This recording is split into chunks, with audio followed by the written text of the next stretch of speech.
Hello, my loves, and welcome to week 5 of Purge and Progress. Give me 1 second, y'all. I'm sorry. I don't like how my camera is positioned, and I gotta move my charger around to fix it.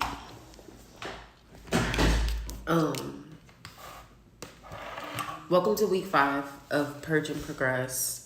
I'm sorry that I did not do a week 4 recap video. I just honestly, y'all, had a rough weekend and I didn't have it in me. I did not have it in me to come and record and talk to y'all and all the things. Like, I just didn't have it. I had to just take a break.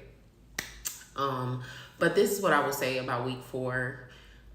Week 4 gave me a lot of revelation. It gave me a lot of clarity. I have not cried in months, and I cried for like 2 days straight.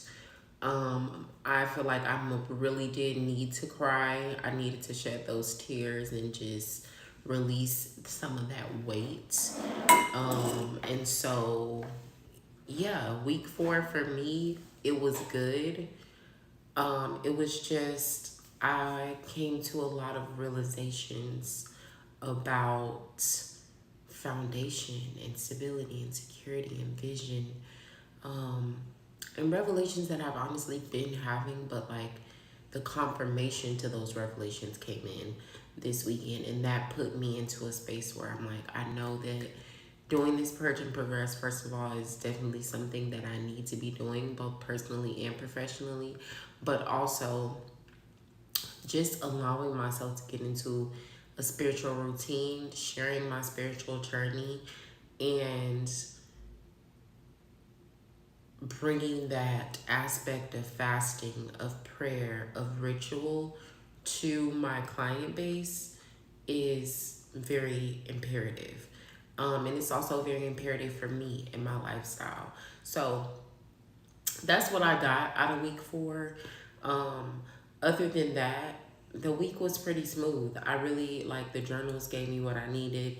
The ritual was good. Like, I felt good after doing the ritual.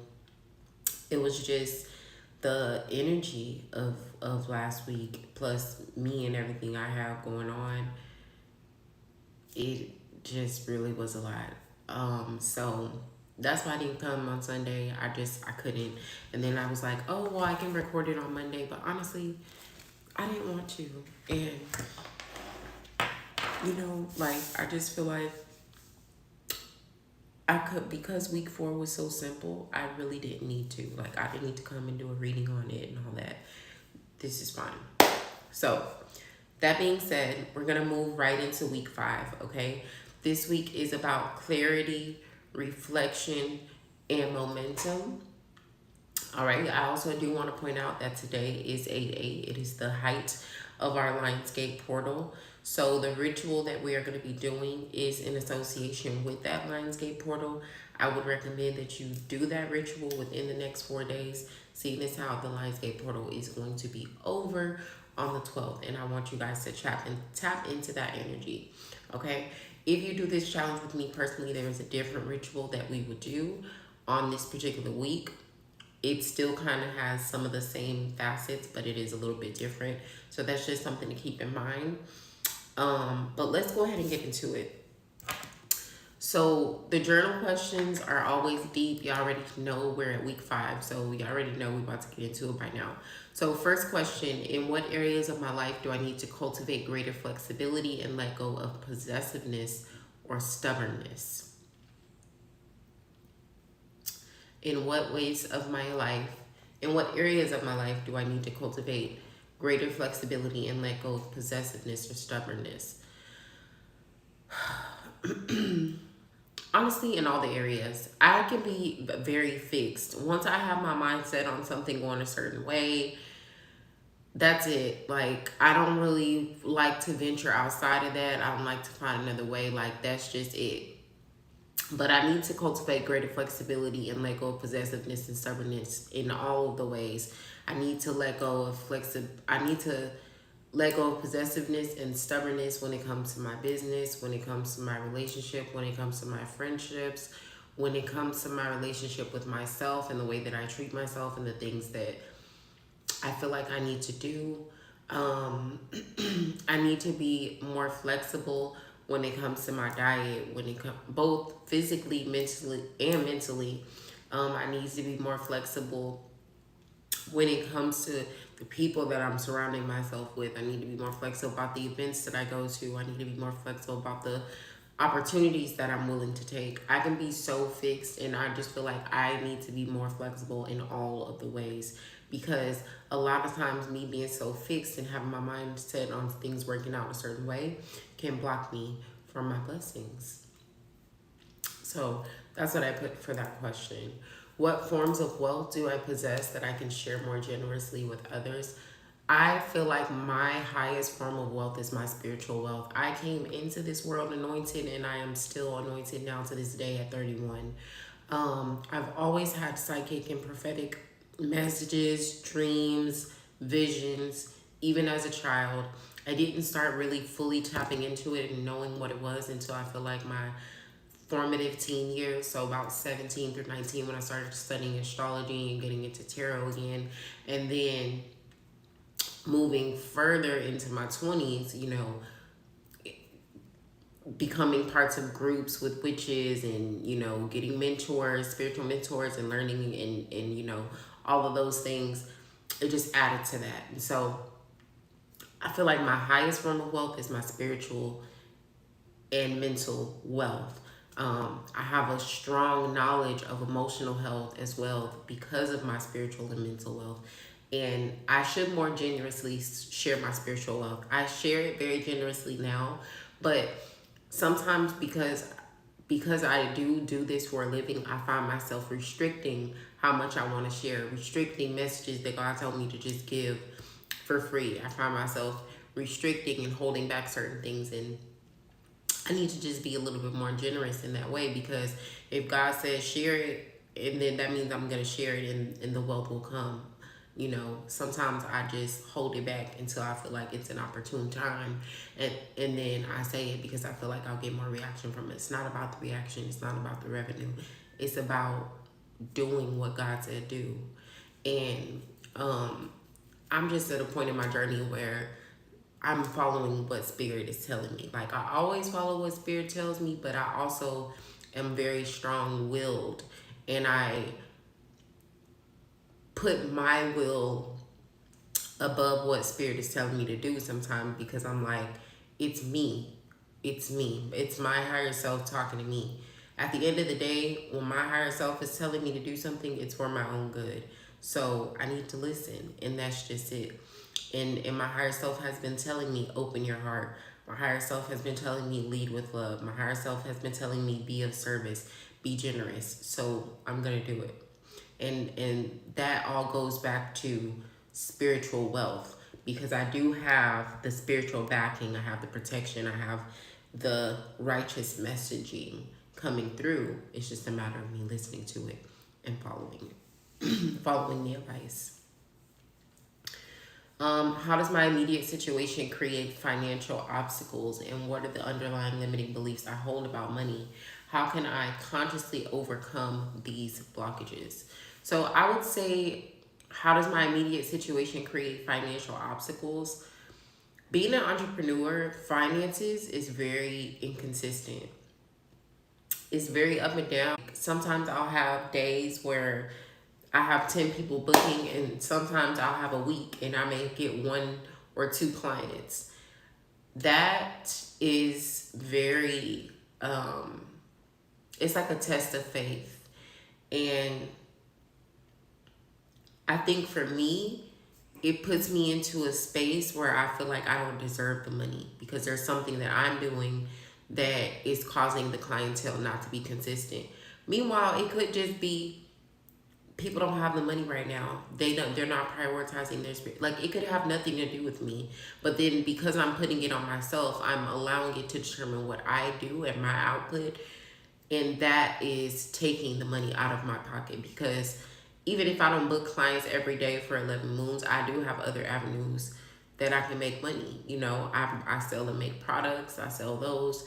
I have other psychic networks that I work for, and you know There's a lot of other things that I do. I could do hair. I'm a massage therapist. So it's not like if I'm not booking a reading every day, I have to be broke. But for some reason, I have trained my mind that that's my reality. And it's just not. Like, it's just simply not. So that's one thing as far as how does my immediate situation create financial obstacles and what are the limiting beliefs that I hold about money. As far as how can I consciously overcome these blockages, it goes back to what I said, being obedient, listening to spirit, getting out of my own way, not being so fixed in my ideas and willing to just be generous and share my energy where I know it needs to go instead of instead of trying to force it in ways where it is not being seen and felt. How have my fear, oh, sorry, I've been running through these questions, y'all. Question,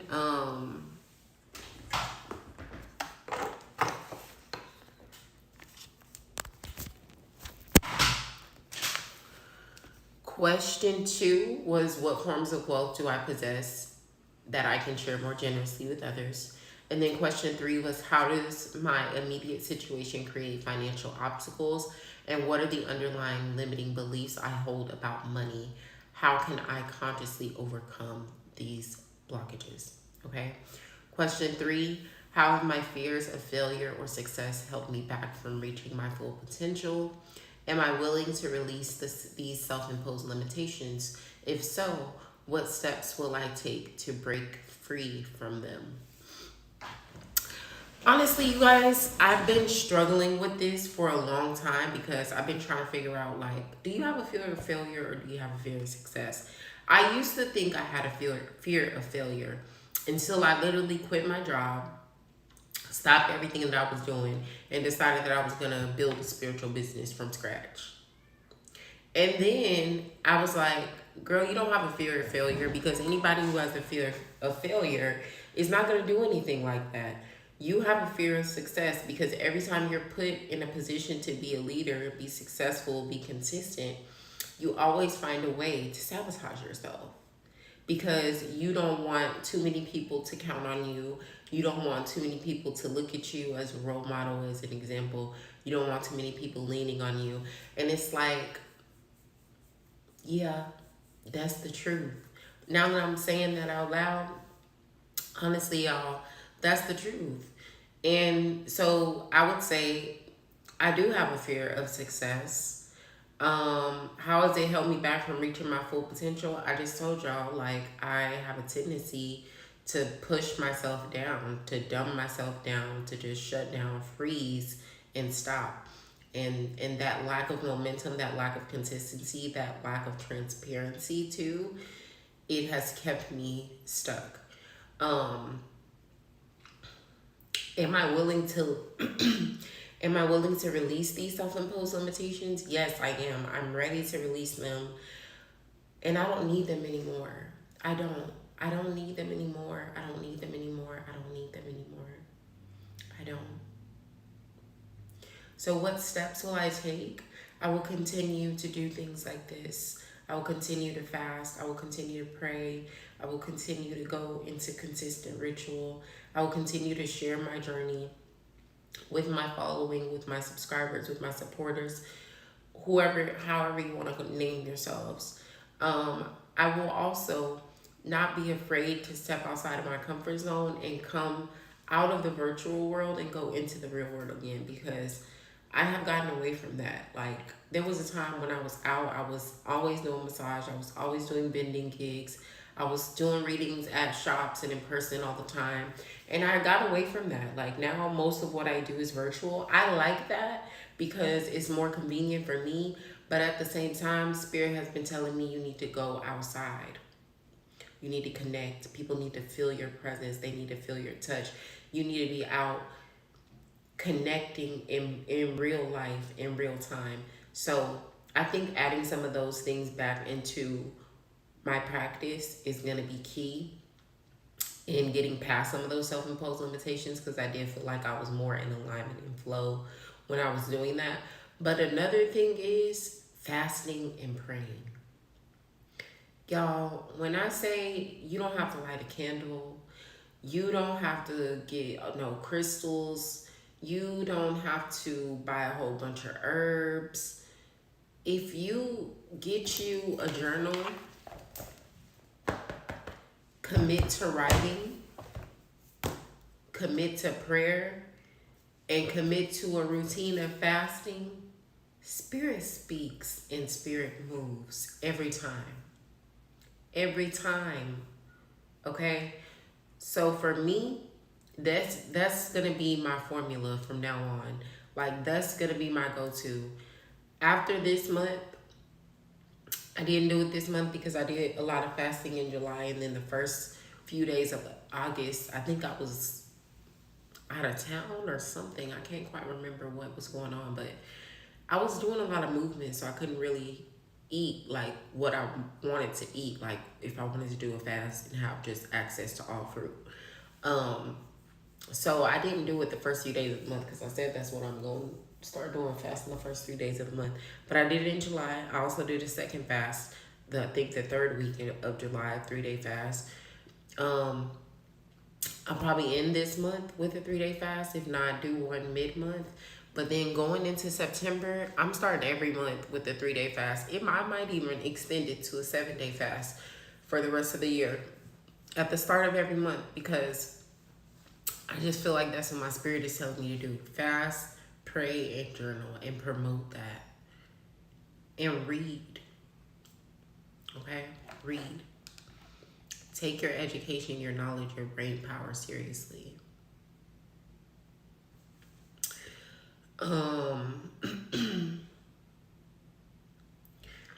So again, that question was, how have my fear of failure or success helped me back from reaching my full potential? Am I willing to release these self-imposed limitations? If so, what steps will I take to break free from them? That was a question. Excuse me.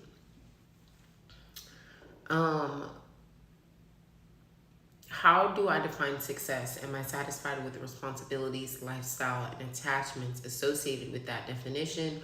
Or do I need to make adjustments? I define success as being able to feel like I'm in constant flow. Feeling like I'm aligned, I'm in a space of allowance. I don't have to push or force anything. That's what success looks like to me. Am I satisfied with the responsibilities of that? Yes, because I have everything in me that's necessary to show up for the responsibilities. Am I satisfied with the lifestyle that's going to come with? Absolutely, because it comes up with the lifestyle of peace, community, support, reverence, and righteousness. Also in spirit. And I'm here for all of that.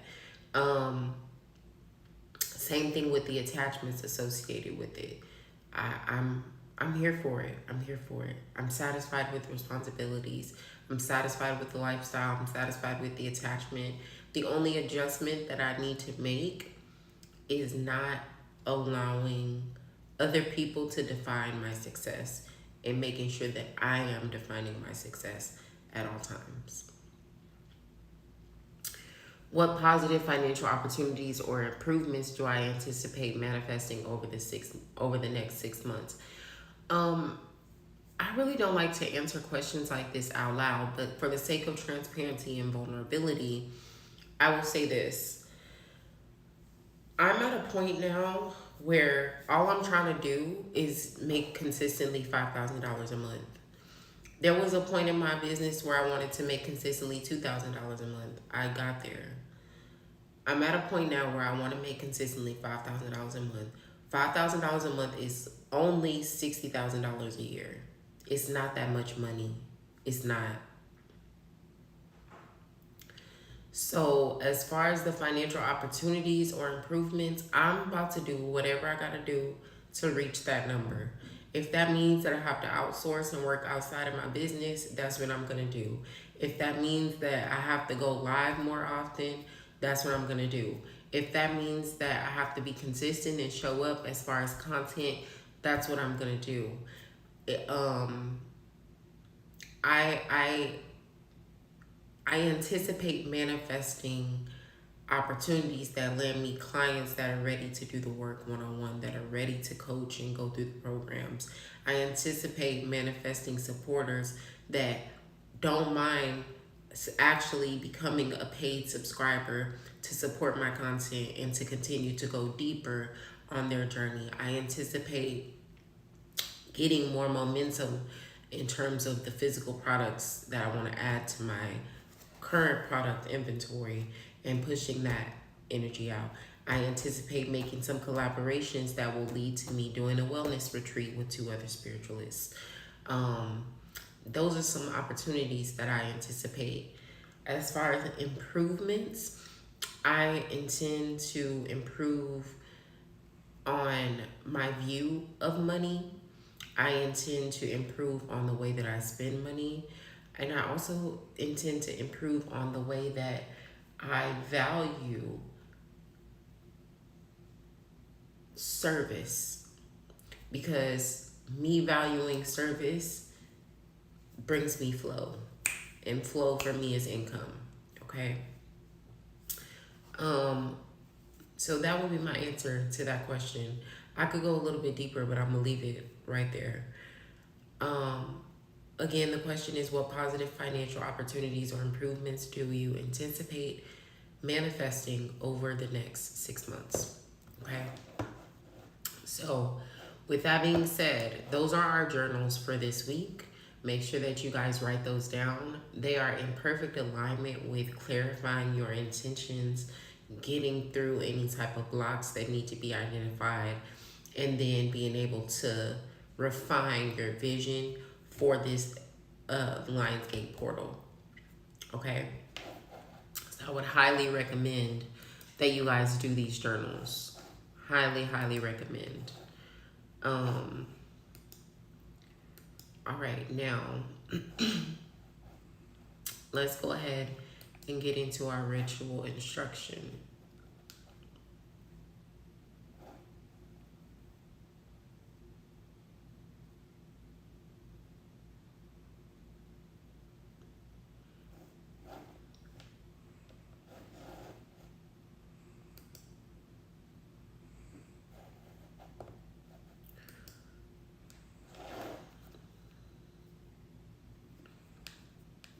All right, so again, this ritual is totally tailored to the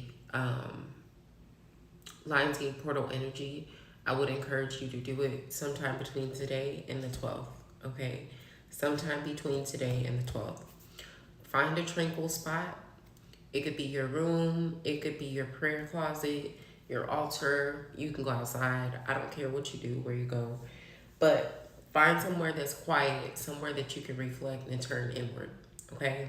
It needs to be quiet. That is important. You need to be away from noise and distraction. You're going to get a candle, any type of candle. Don't matter what kind of candle it is. Don't have to be a 7-day candle. You can use a chime candle, a tea light. Don't matter what color the candle is. I probably use a white candle or a green candle, maybe even a yellow candle. White because you can program it to represent anything. Green because green represents the heart chakra. Heart chakra is in alignment with Leo energy. Or yellow because obviously this energy is pulling on the sun, and we all know that the sun is yellow or orange, however you want to look at it, okay?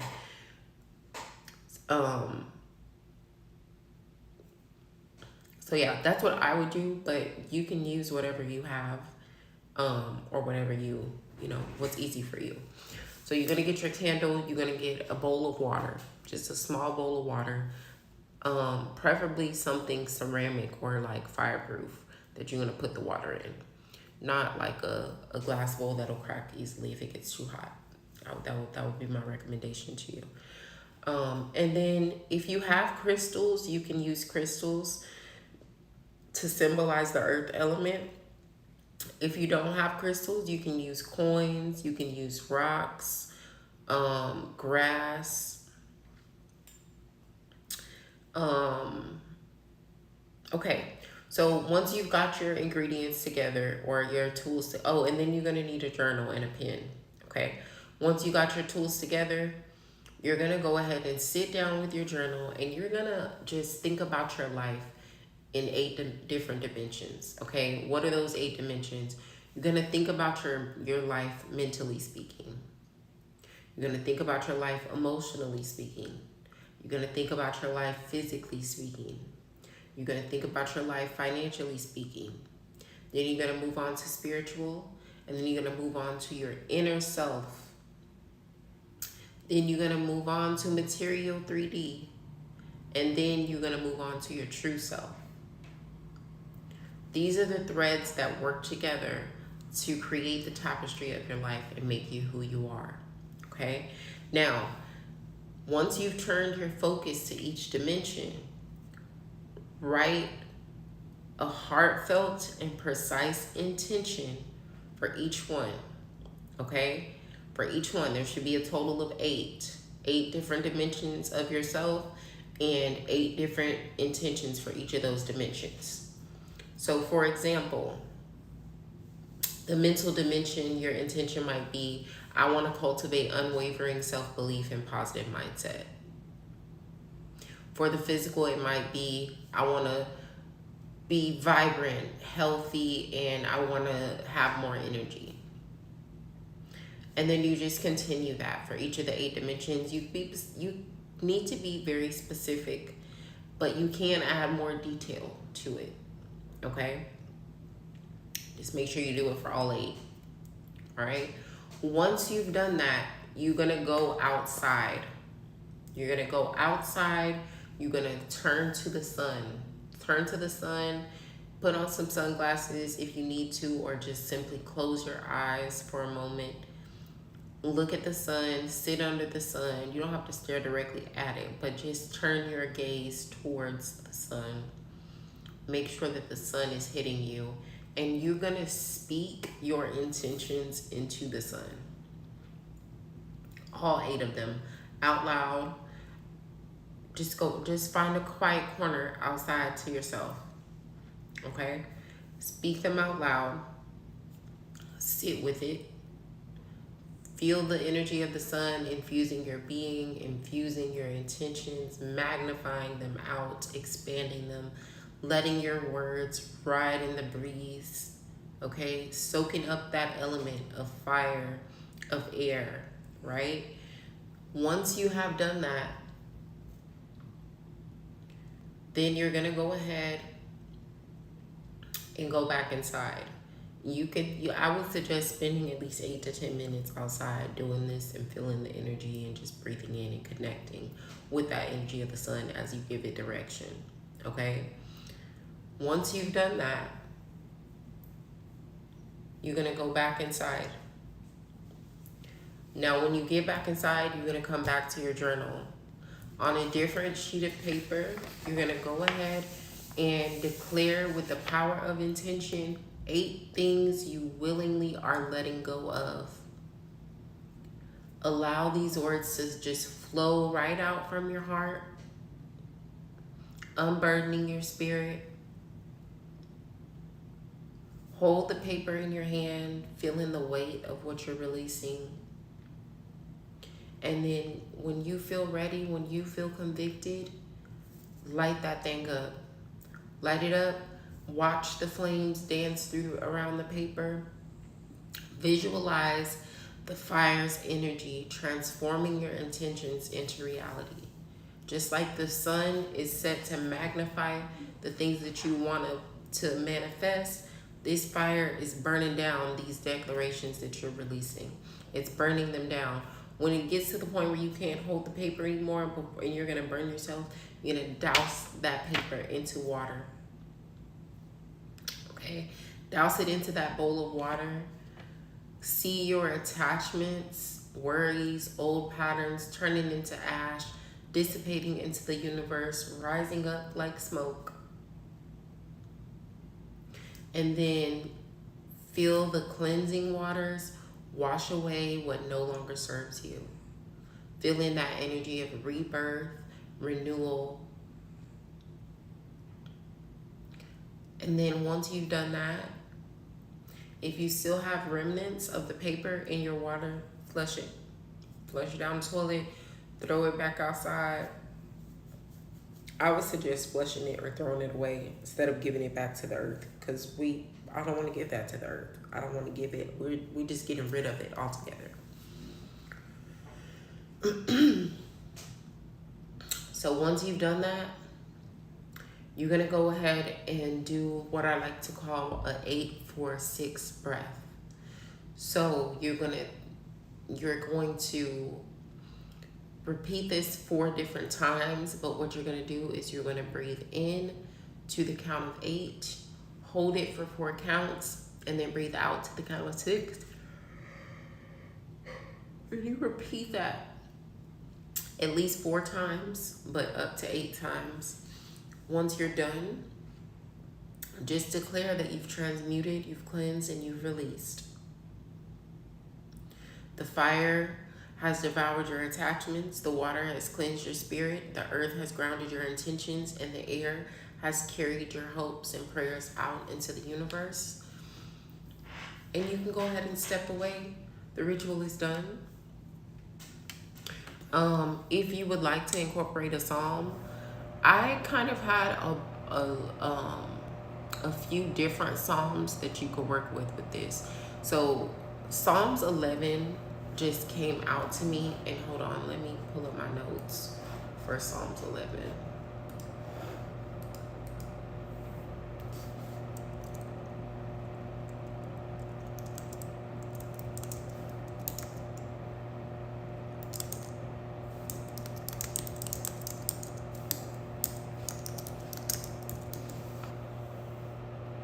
So essentially, I wanted to use psalms that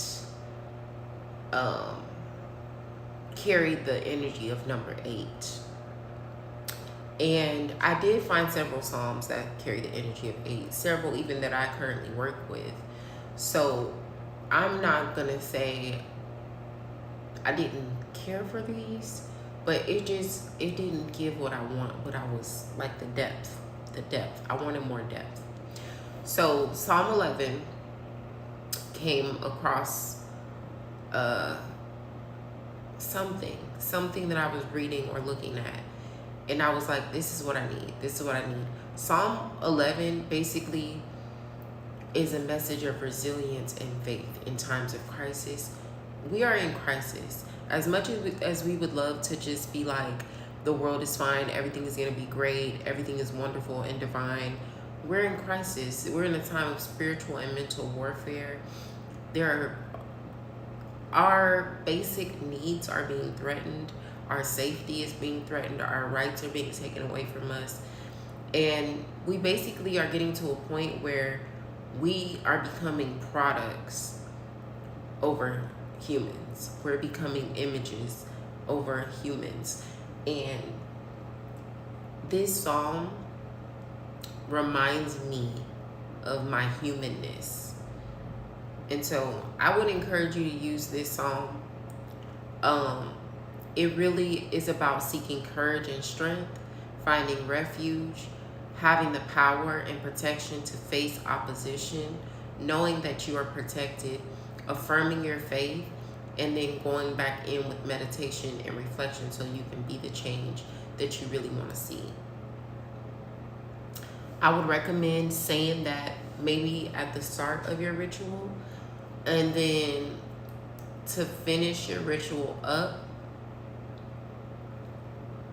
I would say do Psalms 107 or Psalms 80, maybe both, because Psalms 107 is going to give you that redemption, that gratitude, that harmony, like, yes, so it is, so mote it be, it's already done type of vibe. And it's like thanking God for the shift, thanking God for the grace, thanking God for the redemption, and welcoming in that gratitude. So that's a beautiful note to end on, Psalms 107.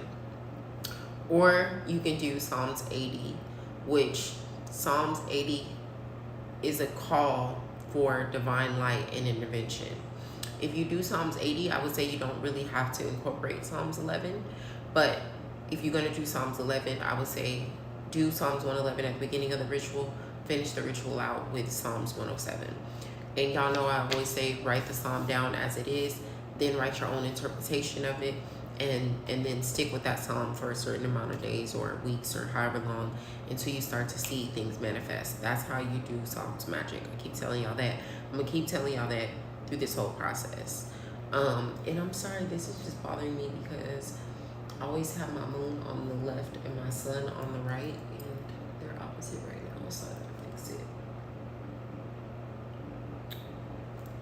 But those are our psalms. That is our ritual. I don't know why I feel like I'm forgetting to tell y'all something, but I'm not. I told y'all what prayers to use. I told you guys the ritual. I've given you the journals and my answers for the journals. That's it. That's all I have to say. I don't know what I'm missing, but I will be back on Thursday with our ritual and with our yoga and meditation for this week. And I would recommend, even if you don't do the whole ritual, the way that I described it, that you take some time today and write out your intentions for those 8 dimensions. Okay? That's just my nudge. Okay? The postcard from Spirit for this week says, Dear you, there is balance between activity and rest, ebb and flow. You can't have one without the other. If you're faced with an obstacle right now, the best course is surrender and non-resistance. Soon enough, you'll see how easy it is to flow around it. Now is one of those times when you must trust the river of your life. Go with the flow, and in no time you'll reach what you have your heart and hope set on. Just remember, Spirit will keep your head above water and will direct the currents when it's time for greater effort. You'll know exactly when you'll need to work those manifesting muscles. It can be so challenging to master the flow cycles of life, but as you develop your skills, affluence will be yours. Enjoy the flow and trust those currents, for we're right here with you with our little umbrella drinks, smiling at your success, loving you so very much. Ashe, I love that, love that, love that. I got a new deck, and I kind of want to, one of my supporters actually sent me this deck. Thank you so much if you watch this video. I really love this deck. But I want to pull a couple cards for us from this deck.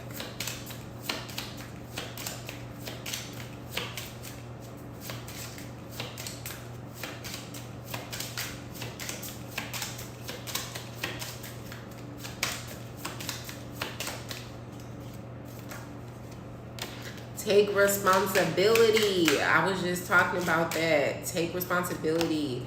Gossip folks. I'm about to talk about that. Inner calling. Baby, Spirit don't lie. And another thing, Spirit don't play. Listen.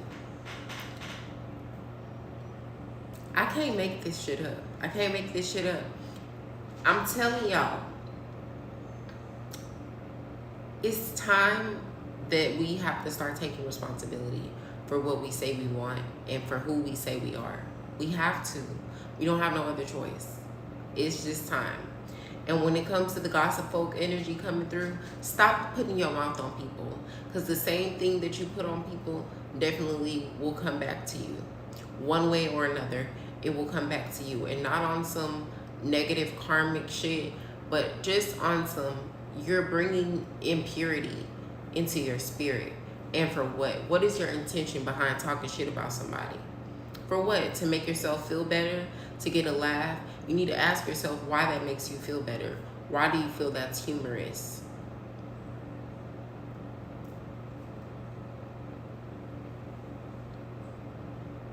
Don't put your mouth on nobody when you don't have your shit together.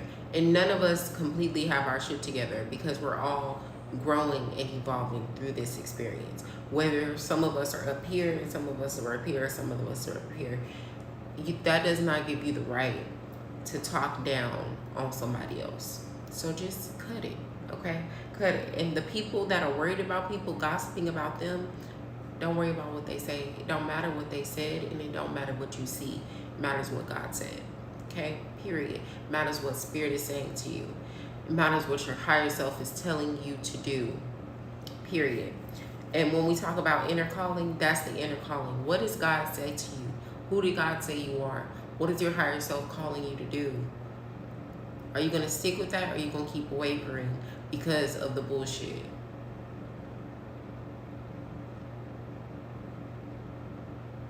Simple.